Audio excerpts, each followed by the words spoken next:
চলে এলো ঋতুরাজ বসন্ত। বাংলা বছরের সর্বশেষ এই ঋতুর আগমনকে বিভিন্নভাবে উদযাপন করছেন সকলে। ফাল্গুনী আমেজে নিজেকে সাজিয়ে তোলার চেষ্টা করছেন অনেকেই, আর এতে বাদ ছিল না দেশের তারকা অঙ্গনও। এবার বসন্তের আগমনকে বরণ করে নিলেন জনপ্রিয় ও আলোচিত অভিনেত্রী রুনা খান। সম্প্রতি সামাজিক মাধ্যমে বেশ কয়েকটি মনোমুগ্ধকর ছবি ভাগ করে নিয়েছেন তিনি। সেসব ছবিতে রুনাকে দেখা গেল হলুদ-রাঙা বাসন্তী শাড়িতে, সঙ্গে ঋতুরাজের আবহ ঘিরে দিলেন বিশেষ বার্তাও। ফাল্গুনের প্রথম দিনেই নিজেকে অলোকানন্দা রূপে ধরা দেন রুনা খান। একগুচ্ছ ছবিতে যেন হয়ে ওঠেন বাগানের সেই হলুদ ফুলটি। বসন্তকন্যার এমন রূপে মুগ্ধতা ছড়ান অনুরাগীরা। সেই পোস্টে রুনা খান লেখেন, একদা গহীন অরণ্যে ফুটিয়াছিল অলোকান্দা, আজ বসন্ত।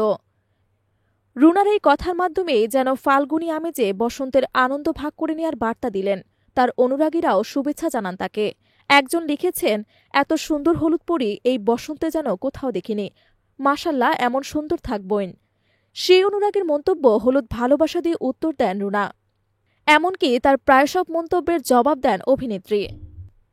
উল্লেখ্য, ছিটকিনি, হালদা, গহীন বালুচরের মতো সিনেমায় কিংবা কষ্টনীর অসময়ের মতো ওটিজির কাজ দিয়ে দর্শকদের মন জয় করেছেন রুনা খান।